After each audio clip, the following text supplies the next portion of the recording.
ರಾಜ್ಯದಲ್ಲಿ cyber crime ಕೇಸ್ಗಳು ಹೆಚ್ಚಾಗ್ತಲೇ ಇದೆ. ಸೈಬರ್ ಚೋರರು ಕೂತಲ್ಲೇ ಸಾವಿರಾರು ಕೋಟಿ ಲೂಟಿ ಮಾಡ್ತಿದ್ದಾರೆ. ಇದೀಗ ಸೈಬರ್ ವಂಚಕರನ್ನ ಮಟ್ಟ ಹಾಕೋಕೆ cyber command centre full active ಆಗಿದೆ. ಅಮಾಯಕ ಜನರ ಅಕೌಂಟ್ಗಳು ಸಾವಿರಾರು ಕೋಟಿ ಲೂಟಿಗೆ ಸಹಾಯ ಆಗ್ತಿದ್ದು ಅನ್ನೋದು ಗೊತ್ತಾಗಿದೆ.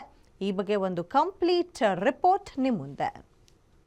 ರಾಜ್ಯದ cyber command centre mega raid. ಅಮಾಯಕ ಜನರ ಅಕೌಂಟ್ ವಂಚಕರ ನಾಗನೋಟ. ಹೌದು, ಇತ್ತೀಚೆಗೆ ಸೈಬರ್ ಕ್ರೈಮ್ ಕದೀಮರ ಅಟ್ಟಹಾಸ ಮಿತಿ ಮೀರಿದೆ. ಕೂತಲ್ಲೇ ಸಾವಿರಾರು ಕೋಟಿ ದೋಚುತ್ತಿದ್ದಾರೆ. ಡಿಜಿಟಲ್ ಅರೆಸ್ಟ್, ಗಿಫ್ಟ್, ಪಾರ್ಸೆಲ್ ಹೇಗೆ ಹಲವು ಫಾರ್ಮ್ಯಾಟ್ನಲ್ಲಿ ಸೈಬರ್ ಖದೀಮರು ಜನರನ್ನ ವಂಚಿಸುತ್ತಿದ್ದಾರೆ. ಸಾವಿರಾರು ಕೋಟಿ ಕೊಳ್ಳೆ ಹೊಡೆಯುತ್ತಿದ್ದಾರೆ. ಆದರೆ ಇದಕ್ಕೆಲ್ಲ ಹೆಲ್ಪ್ ಆಗಿದ್ದು ಸಾವಿರಾರು ಅಮಾಯಕ ಜನರ ಅಕೌಂಟ್ಗಳು ಅನ್ನೋದು ಗೊತ್ತಾಗಿದೆ. ರಾಜ್ಯ ಸೈಬರ್ ಕಮಾಂಡ್ ಸೆಂಟರ್ ಈಗ ಆಕ್ಟಿವ್ ಆಗಿದ್ದು ಮೊಟ್ಟ ಮೊದಲ ಮೆಗಾ ರೇಡ್ ನಲ್ಲಿ ಸ್ಫೋಟಕ ವಿಚಾರಗಳು ಬಯಲಾಗಿವೆ. ಅಂದಹಾಗೆ ಸೈಬರ್ ಖದೀಮರ ಸಾವಿರಾರು ಕೋಟಿ ಹಣದ ಟ್ರಾನ್ಸಾಕ್ಷನ್ಗೆ ಸಾವಿರಾರು ಅಮಾಯಕ ಜನರ ಬ್ಯಾಂಕ್ ಅಕೌಂಟ್ಗಳು ಬಳಕೆ ಆಗ್ತಿದ್ವು ಅನ್ನೋದು ಗೊತ್ತಾಗಿದೆ. ಮ್ಯೂಲ್ ಅಕೌಂಟ್ಗಳ ಮೂಲಕ ಸೈಬರ್ ಖದೀಮರು ಜನರಿಗೆ ವಂಚನೆ ಮಾಡ್ತಿದ್ರು ಅನ್ನೋದು ಗೊತ್ತಾಗಿದೆ. 10 ರಿಂದ 20 ಸಾವಿರ ಕೊಟ್ಟು ಜನರಿಗೆ ಅಕೌಂಟ್ಗಳನ್ನ ಓಪನ್ ಮಾಡಿಸ್ತಿದ್ದ ಮ್ಯೂಲ್ ಹೆಲ್ಡರ್ಸ್ ಗಳನ್ನ ರಾಜ್ಯ ಕಮಾಂಡ್ ಸೆಂಟರ್ನ ಅಧಿಕಾರಿಗಳು ಪತ್ತೆ ಹಚ್ಚಿದ್ದಾರೆ. ಮಾಹಿತಿ ಮೇರೆಗೆ ಬೆಂಗಳೂರು, ಮೈಸೂರು, ಮಂಗಳೂರು, ಚಿತ್ರದುರ್ಗ, ಗುಲ್ಬರ್ಗ ಹೀಗೆ ರಾಜ್ಯದ ಹಲವು ಜಿಲ್ಲೆಗಳಲ್ಲಿ ಸೈಬರ್ ಕಮಾಂಡ್ ಸೆಂಟರ್ನ ಅಧಿಕಾರಿಗಳು ದಾಳಿ ನಡೆಸಿದ್ದಾರೆ. ಈ ವೇಳೆ ಸುಮಾರು 40 ಸಾವಿರಕ್ಕೂ ಹೆಚ್ಚು ಮ್ಯೂಲ್ ಅಕೌಂಟ್ಗಳ ಮೂಲಕ ಸೈಬರ್ ಖದೀಮರು ವಂಚನೆ ಮಾಡ್ತಿದ್ರು ಅನ್ನೋ ಸ್ಫೋಟಕ ವಿಚಾರ ಬೆಳಕಿಗೆ ಬಂದಿದೆ. ಕೆಲವು ಮಾತ್ರ ಕೇಸಸ್ ಇತ್ತು. ಮೊದಲು ಲಾರ್ಜ್ ಸ್ಕೇಲ್ ಅಲ್ಲಿ ನಾವು ಬುಕ್ ಮಾಡಿರ್ಲಿಲ್ಲ. ಅದಕ್ಕಾಗಿ ಸ್ಪೆಷಲ್ ಡ್ರೈವ್ ನಾವು ಎಲ್ಲಾ ಕರ್ನಾಟಕದಲ್ಲಿ ಎಲ್ಲಾ ಕಡೆಯಲ್ಲಿ ಮಾಡಿದ್ದೀವಿ.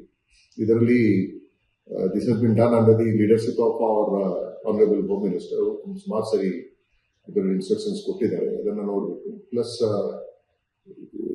ಇದು ಆನರಬಲ್ ಹೈಕೋರ್ಟ್ ಗಮನಕ್ಕೂ ಬಂದಿದೆ. ಅದು ಈ ತರ ನಡೀತಾ ಇದೆ ಅಂತ. So that's how cyber command has become active.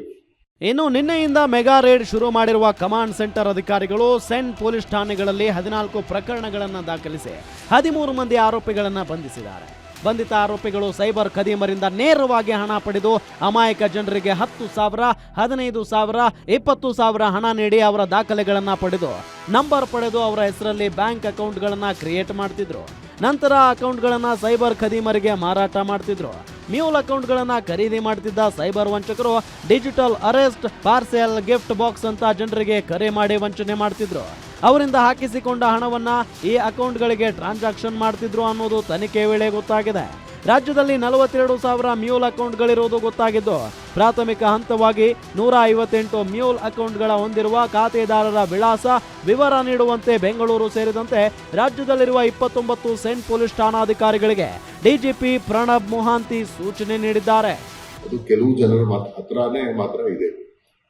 So ಅವ್ರ ಮೇಲೆ ನಾವು ಸ್ಪೆಷಲ್ ಕೇಸಸ್ ಎಲ್ಲ ಬುಕ್ ಮಾಡಿಬಿಟ್ಟು ನಾವು ನಿನ್ನೆಯಿಂದ ರೇಡ್ ಸ್ಟಾರ್ಟ್ ಮಾಡಿಬಿಟ್ಟಿದ್ದೀವಿ. ಮಧ್ಯಾಹ್ನ ಇನ್ನುವರೆಗೆ ಅದು ನಡೀತಾ ಇದೆ. ಇದುವರೆಗೆ ನಾವು 13 ಜನರಿಗೆ ಅರೆಸ್ಟ್ ಮಾಡಿದ್ದೀವಿ. ಒಂದು 14 ಕೇಸಸ್ ಬುಕ್ ಮಾಡಿದ್ದೀವಿ. ಇನ್ನೂ ಬುಕ್ ಮಾಡ್ತಾ ಇದ್ದೀವಿ. ಸದ್ಯ 42,000 ಮ್ಯೂಲ್ ಅಕೌಂಟ್ ಸಂಬಂಧಿಸಿದ ತನಿಖೆ ಮುಂದುವರೆದಿದೆ. ಸಾವಿರಾರು ಕೋಟಿ ವ್ಯವಹಾರ ನಡೆದಿರುವುದು ಗೊತ್ತಾಗಿದೆ. ಇದರಲ್ಲಿ ಬ್ಯಾಂಕ್ ಅಧಿಕಾರಿಗಳ ಕೈವಾಡ ಇರೋ ಶಂಕೆಯೂ ಹೆಚ್ಚಾಗಿದ್ದು ತನಿಖೆ ಮುಂದುವರೆದಿದೆ. Ajay Gowda, crime bureau, guarantee news.